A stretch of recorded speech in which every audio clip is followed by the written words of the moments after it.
Obrigado então, Antônio, por conceder essa entrevista para a gente. A gente queria começar primeiro, queria que você se apresentasse para a gente começar as discussões. Eu sou Antônio Gonçalves, professor da Universidade Federal do Maranhão. Estou atualmente exercendo a presidência do Sindicato Nacional no biênio 2018-2020. A gente queria aproveitar essa oportunidade para tentar caracterizar um pouco como tem sido a análise da direção do ANDES a nível nacional. Então, queria que você começasse falando como que vocês estão lendo a conjuntura atual, a conjuntura recente no Brasil. No ANDES a gente tem 2 encontros deliberativos anuais e a análise que eu vou apresentar é fruto do debate da base do nosso sindicato, não apenas da diretoria. No último encontro que tivemos foi o CONAD, na verdade, é uma reunião do Conselho do ANDES. O CONAD ele, fez um bom debate sobre a atual conjuntura. O entendimento é de que desde a última crise do capital, em 2007, 2008, o capital internacional ele não tem conseguido encontrar uma solução definitiva para a crise, o que nos faz caracterizar essa crise como realmente uma crise que explicita uma crise estrutural do capitalismo e não apenas mais uma crise cíclica. Em decorrência disso, em diversas partes do mundo, ascenderam ao poder governos de extrema direita, que poderiam, ao atacar o direito da classe trabalhadora, tentar tirar o capital dessa crise. Mas mesmo esses governos de extrema direita, com ataque às liberdades democráticas, a retirada de direitos da classe trabalhadora, não têm sido capazes de resolver a crise. E é por isso que a gente vê na União Europeia, por exemplo, a questão do Brexit. Nunca se imaginou que o parlamento inglês chegasse ao ponto que chegou, os coletes amarelos na França, nos Balcãs, diversos levantes populares. Se a gente vai na África, a nossa classe luta no Sudão, na Etiópia, aqui no Caribe também, no Haiti, tem diversas lutas em curso. Na Argentina, o governo neoliberal do Macri sendo derrotado nas urnas. Só que nesse caso específico, a alternativa que se mostra é uma alternativa de conciliação de classes, que é o peronismo e o kirchnerismo, e não uma alternativa efetivamente popular de independência da classe trabalhadora. Agora, mais recentemente, também a luta dos trabalhadores no Equador, contra as políticas de Lenin e Maduro. Então, a caracterização internacional que a gente faz é de uma crise estrutural do capitalismo e de que os governos de extrema-direita não estão conseguindo dar conta, mas que a classe também não conseguiu uma alternativa a isso. E, novamente, governos de conciliação de classes, esses governos estão se mostrando como uma alternativa para boa parte da nossa classe ainda. Aqui no Brasil, a gente entende que essa crise ela veio intensamente, teve repercussões muito graves, porque além da crise do capital, houve um esgotamento que a gente caracteriza como governos de conciliação de classes, os governos de frente popular. Então, esses governos eles se esgotaram, e ao chegar nesse limite, juntamente com instrumentalização do judiciário, mais o papel da grande imprensa nacional, fez surgir então um governo também de extrema-direita, que é o governo de Jair Bolsonaro, e juntamente com a crise do capital e esses elementos que eu aqui apontei, a gente também tem que fazer a caracterização de que a partir da crise do socialismo real houve uma fragmentação muito grande das esquerdas. E isso também é um elemento importante dessa conjuntura para a gente entender como que um governo de extrema direita chegou ao poder no Brasil. E chegou para retirar direitos. Boa parte da classe trabalhadora brasileira elegeu o governo Bolsonaro. Então a gente entende que a receita é a mesma, que a receita do capital é retirada de direitos. Ele tem buscado fazer isso. O governo ilegítimo de Temer já iniciou algumas medidas, e aí eu quero destacar a contra-reforma trabalhista e a terceirização ampla, geral e restrita, e a perniciosa emenda constitucional 95 que impôs o teto ao orçamento público, mas um teto para as políticas sociais, não para o endividamento, a transferência do fundo público para a iniciativa privada. Agora, com o governo de extrema-direita, que não tem nenhum compromisso com a máscara da democracia burguesa, né, que pode a qualquer momento fechar o regime, utilizar o aparelho repressor do Estado para perseguir os lutadores e lutadoras, a gente percebe que há um aumento dos ataques, um aumento qualitativo dos ataques, porque põe em risco a nossa vida, a nossa sobrevivência. Então esse elemento conjuntural também é muito relevante e requer de nós uma maturidade política para compreender que a conjuntura mudou.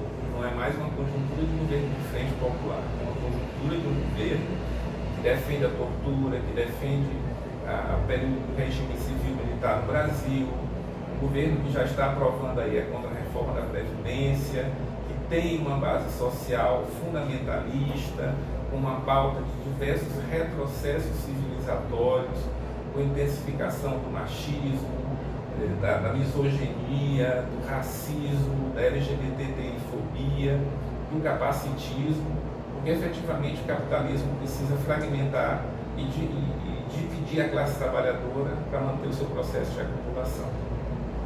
E nessa caracterização, tanto internacional quanto nacional, a construção 2 vem apontando para a necessidade de construir espaços coletivos de unidade de ação. O que seria propriamente isso?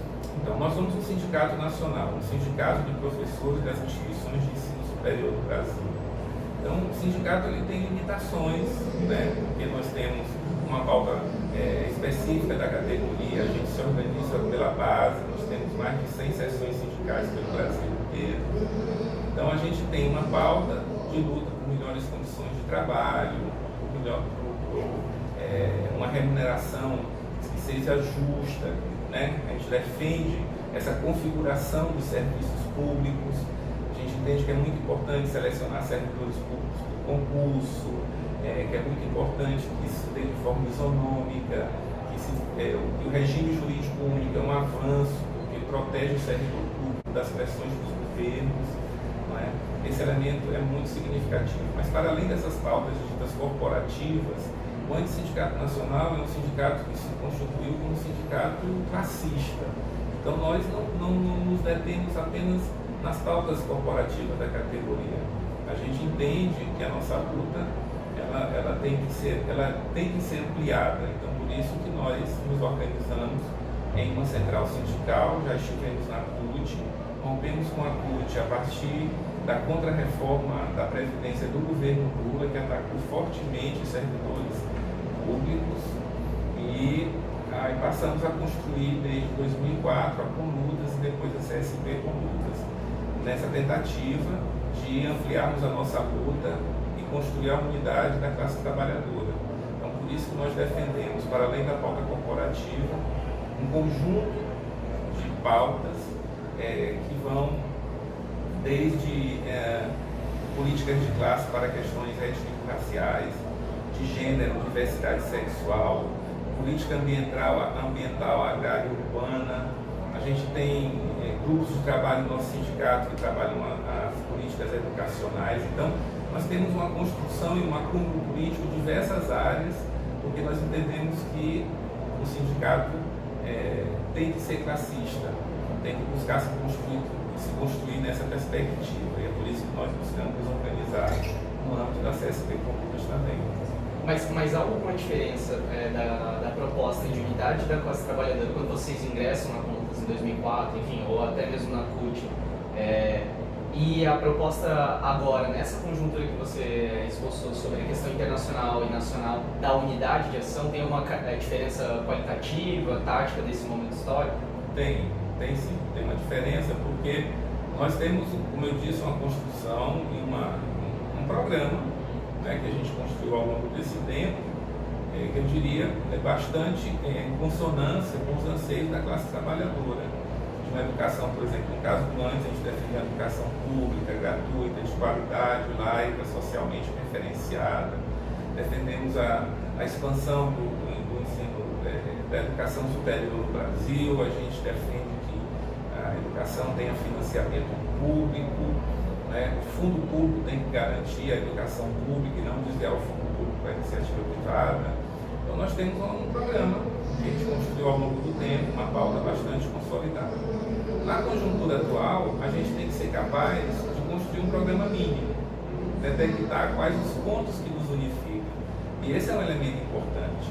Então, digamos, o engessamento, a rigidez ou o principismo que nos fez defender ao longo dos anos uma pauta, um programa bem consistente, requer de nós agora uma capacidade de não abrir mão desses princípios e dessa pauta, com muita luta a gente conseguiu construir, mas entender que nós precisamos ampliar a nossa unidade, com novos horizontes, com espaços nos quais nós possamos construir um programa mínimo, porque há diferenças entre nós, a gente não precisa abrir mão das nossas diferenças, mas detectar os pontos de contato. Então, ter essa disposição para o diálogo, para a construção desse programa, eu acho que é um grande desafio da conjuntura atual. E mais especificamente sobre a proposta de unidade de ação, vocês propuseram no 4º Congresso da CSP com Lutas a construção do Fórum Sindical Popular e de Juventudes por Direitos e Liberdades Democráticas. Qual que é a importância que vocês veem na construção desse fórum? Então, a gente faz a caracterização de que foi muito importante construir a CSP com Lutas.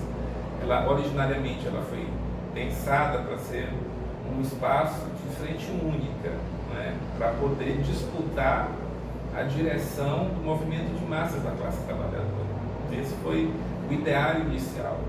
Só que, com o passar do tempo, nós estamos percebendo que nós não estamos sendo, mesmo com os acertos políticos que a central tem tido, ainda é uma central pequena e não tem conseguido efetivamente incidir de forma a modificar o curso, né, de dar realmente um protagonismo e dar direção para a classe trabalhadora. Isso diante de vários acertos que a gente teve. Então, a gente entende que é preciso ocupar outros espaços em que a luta também tem sido travada. A gente entende que a CSP com Lutas é um local de lutadores e lutadoras, mas tem outros espaços que também existem lutadores e lutadoras. E o Fórum Sindical Popular de Juventudes é uma aposta que o Antissindicato Nacional e mais diversas outras entidades faz como um espaço em que a gente pode reunir outras entidades e movimentos que também constroem a luta e que não estão dentro da CSP com Lutas. Então seria uma ampliação de horizontes, um espaço onde a gente pode construir esse programa mínimo e poder incidir na luta de classes de modo a realmente disputar a direção do movimento de massas. Seria essa a nossa aposta do fórum. Ele foi lançado no dia 19 de fevereiro, na POS em São Paulo, com a presença de mais de 60 entidades. Ele já tem sido organizado em 6 estados, com a participação de sindicatos, movimento estudantil, partidos políticos, e movimentos sociais, e a gente acredita que é muito importante esse espaço. Tanto que a base do Antissindicato Nacional aprovou a construção dessa frente, né, ampla. Infelizmente, aqui no Congresso, no 4º Congresso da CSP com Lutas, essa resolução que apontava para que a Central construísse o fórum e que, numa perspectiva futura, pudéssemos promover um novo encontro nacional da classe trabalhadora, ela não foi aprovada. E a gente lamenta muito porque entende que foi um erro metodológico da força hegemônica a não permitir a construção de sínteses. Isso seria muito importante. E aí, ao votar resoluções umas contra as outras, impediu que uma resolução tão importante quanto essa pudesse ser aprovada. Ainda nas questões das táticas para a conjuntura atual, vocês propõem derrotar o Bolsonaro nas ruas e unir a classe trabalhadora para a construção de uma greve geral. Essas propostas, elas se contrapõem propriamente a qual grupo de propostas? Em que contexto que está dada a defesa dessas resoluções? Então, a gente entende que o governo como um todo ele tem uma proposta que no conjunto deve ser derrotada, tanto no que tange a ataque aos direitos da classe trabalhadora, aos serviços e aos servidores públicos. É importante destacar isso.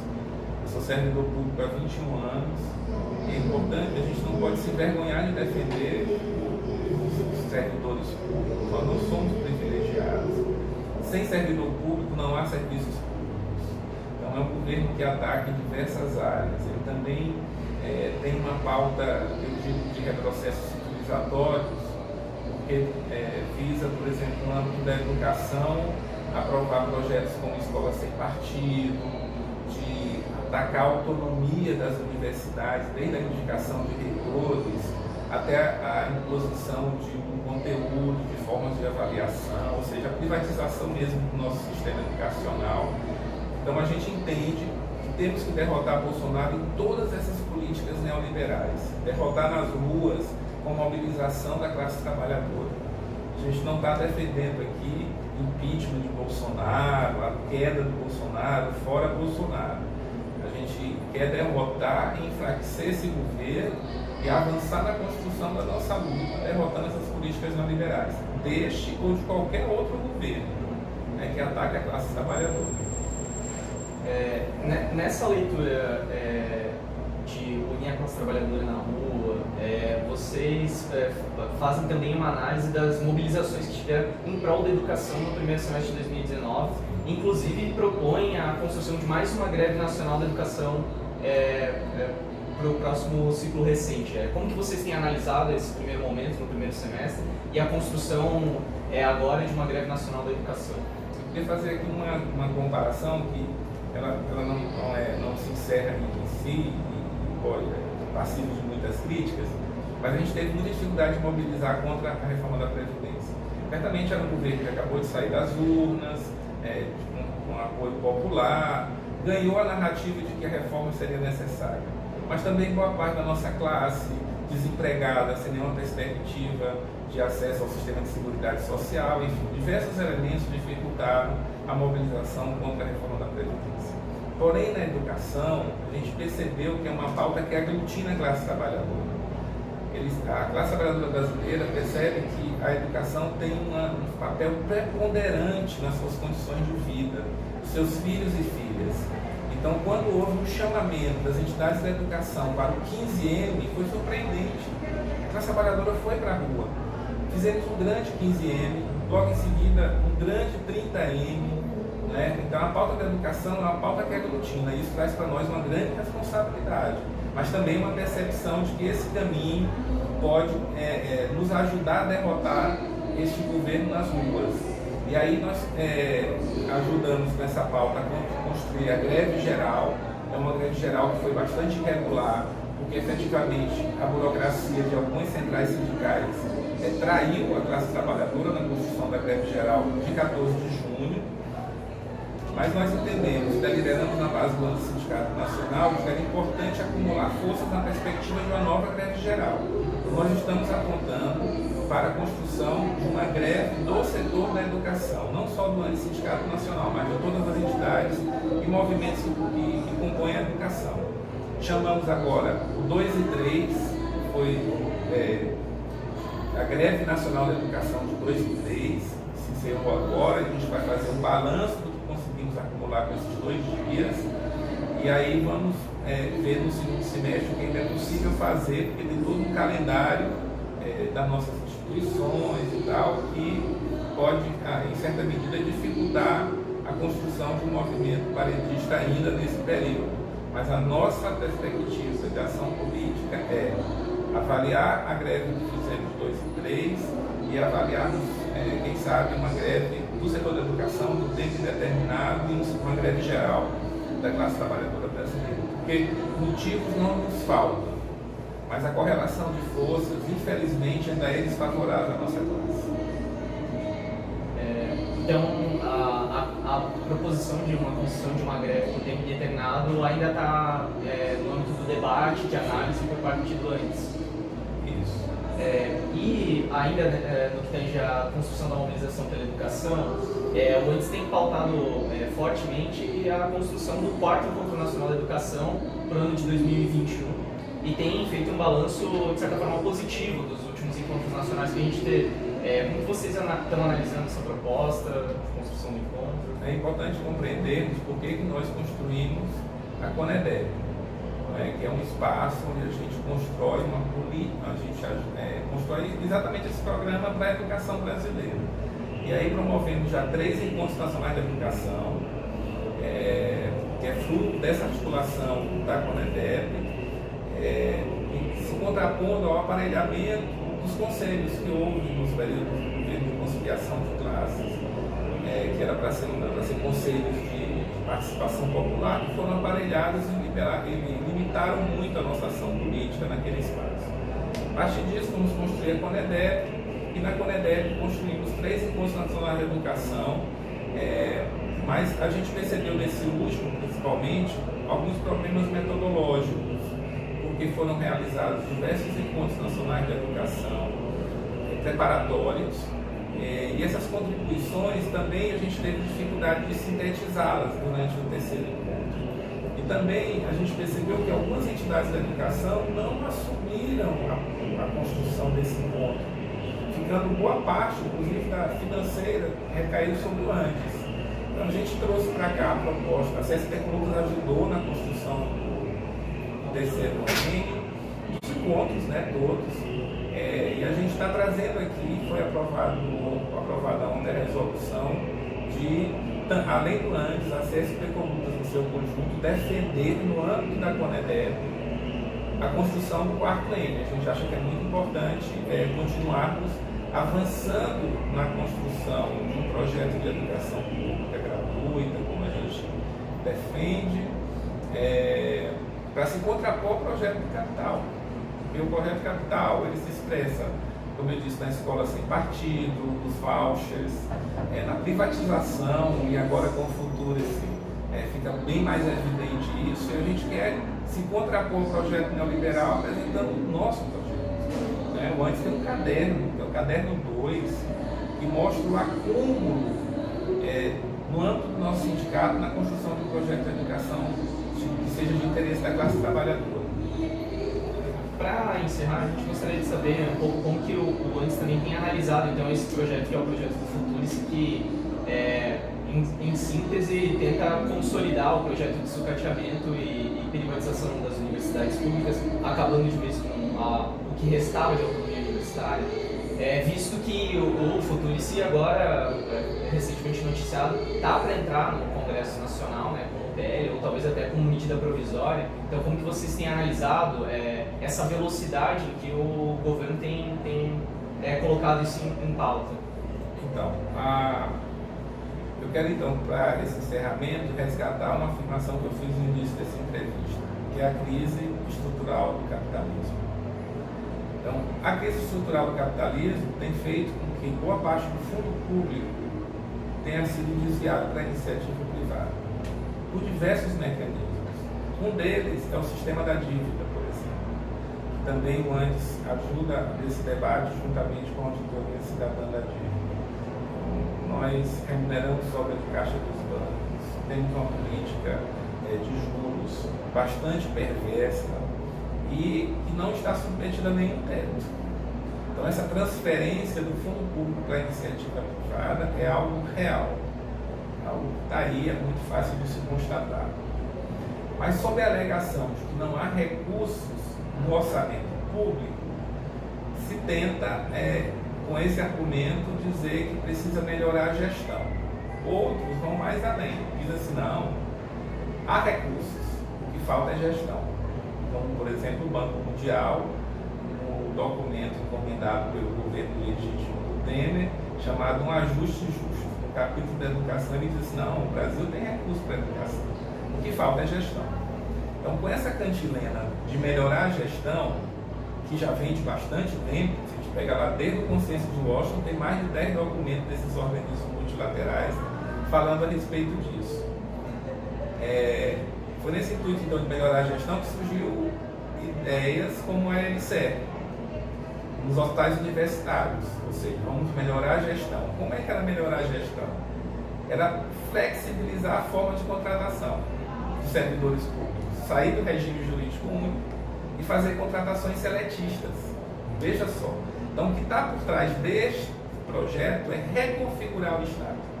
É destruir a forma destruir os servidores públicos. O servidor público, ele é concursado, ele está submetido ao regime jurídico único. Então, o Futurice é um aprofundamento de políticas como a LCE. é transformar toda a contratação de trabalhadores para o Estado pela CLT. E aí eles encontraram uma brecha para fazer isso. Como a Constituição não permite fazer isso, tá? A universidade, o Instituto Federal do Cefet, não pode ele contratar um professor do CLT, a brecha será apontada pelo futuro, se transferir, fazer uma parceria da gestão com uma organização social. E esta organização social passaria a fazer contratações do CLT. E os servidores públicos, paulatinamente, vão sendo substituídos por trabalhadores contratados sob outra lógica. E aí seria um debate enorme aqui, numa outra entrevista, para a gente dizer o perigo que é de você desproteger o servidor público e fazer uma contratação por CLT. Desde o aparelhamento, a precarização, a alta rotatividade, que é característico do capitalismo, desse desenvolvimento combinado e desigual. Então, o Futuris, ele vem com essa perspectiva de reconfiguração, de precarização da contratação de trabalhadores para a educação superior pública no Brasil. Mas vai além. Ele diz o seguinte: bom, temos que buscar como os recursos do orçamento são limitados, por 20 anos agora tem um teto, a gente precisa buscar outras fontes de financiamento. Aí a proposta do Futuris é pegar o patrimônio público imobiliário, vendê-lo para fazer um fundo privado que vai captar recursos no mercado. Ou seja, o mercado vai passar a ditar quais os conteúdos, quais as pesquisas, o que é que vai sobreviver dentro das instituições públicas. Então a gente não tem nenhum acordo com o Futuris. A gente acha que é um projeto que tem que ser derrotado no seu conjunto. Ele é ruim para o Estado, ele é ruim para um projeto de educação pública, ele vai limitar o acesso dos filhos e das filhas da classe trabalhadora à educação superior. Então nós nos opomos ao Futuris. Infelizmente, aqui também na CSP Condutas foi aprovada uma resolução contrária ao Futuris. Na verdade, eu queria então fazer só mais um complemento, assim, tentando sintetizar um pouco dos últimos debates que você apresentou agora, que é tanto com relação à construção da greve, como também a necessidade de barrar o programa do Futuris. Porque uma das questões que está sendo colocadas é, primeiro, que o Futuris está para ser aprovado de forma muito rápida. A segunda questão é que o projeto de lei orçamentária anual de 2020 também está para ser aprovado e com cortes massivos no ensino superior. E ainda, no interior das universidades, mesmo que tenha um grande conjunto de universidades que já se manifestou institucionalmente contra, a gente sabe que no interior dessas universidades, e a gente vê, por exemplo, pela posição do Antifes de tentar conciliar um projeto mais ameno, a gente sabe que também tem concordância desses setores. Não à toa que no interior das universidades também tem as fundações de apoio, então tem diversos setores, e digamos que uma parte da categoria dos docentes, inclusive, que certamente é favorável ao programa. E visto nesse conjunto de um contexto político desfavorável no que tange à universidade, no ensino superior público como um todo, a iminência disso está colocada e ao mesmo tempo a construção da greve, como que vocês têm feito esse balanço? Porque ao mesmo tempo você fala da cautela na construção da greve, mas ao mesmo tempo a gente já tem um histórico, por exemplo, de 5 grandes atos pela educação, se a gente for considerar também o chamado do dia 14, da greve geral, e ainda pouco indicativo de uma greve por tempo determinado. Então, se pudesse então, encerrar, talvez fazendo esse balanço de síntese com essas duas questões. Então, o cenário é de escassez na perspectiva do governo. Foram feitos cortes, estão sendo revertidos a conta-gotas para não fechar as instituições, mas, como você bem lembra, a LOA, a Lei do Orçamento Anual, ela já faz um corte enorme para o ano que vem, já vai criar um ambiente de sufocação financeira que possibilite a aprovação do Futuris pelos conselhos universitários. Então esse é um debate que nós estamos avançando na disputa dessa narrativa e acreditamos que nesse processo de debate, inclusive contra os cortes, contra o Futuris, a gente tem acumulado forças para o movimento paredista. Só que nós temos dentro do Andes um método que a gente, como se organiza pela base, a gente faz rodadas de assembleias para debater. Então, até agora, conseguimos chegar à greve de 2 dias. mas é possível que, a partir da avaliação que nós passamos, dessa greve de 2 dias, a gente consiga fazer uma nova rodada de assembleias na perspectiva de um movimento dentro indeterminado. Então, nós estamos, neste momento, debatendo no âmbito do nosso sindicato essa perspectiva. Mas a gente entende que só o antes em greve é insuficiente para derrotar. Por isso que a gente quer construir uma greve do setor de educação. Mas nem todo mundo da educação se organiza como antes. E a gente tem que respeitar a autonomia das outras instituições. Então, ao mesmo tempo que a gente busca construir na nossa base essa perspectiva da greve do setor de educação, a gente também espera a resposta de outras entidades e faz o chamamento também para essa construção. Há uma diferença muito substancial entre a forma de organização da base do ANDES, por exemplo, da FASUBA e do SINASEF, porque eles fizeram a consulta às bases já da greve por tempo determinado. E tem alguma diferença muito substancial entre as... Metodológica, tem algumas diferenças sim. Algumas entidades, a direção, ela tem mais autonomia na deliberação de algumas decisões, tem instâncias deliberativas que se compõem diferentemente da gente. Então a gente respeita, mas conclama todas as entidades da educação e a classe trabalhadora como um todo, a construção dessa greve do setor de educação com a perspectiva de construção de uma greve geral. Tá certo. Muito obrigado, Antônio, pela entrevista. Eu que agradeço.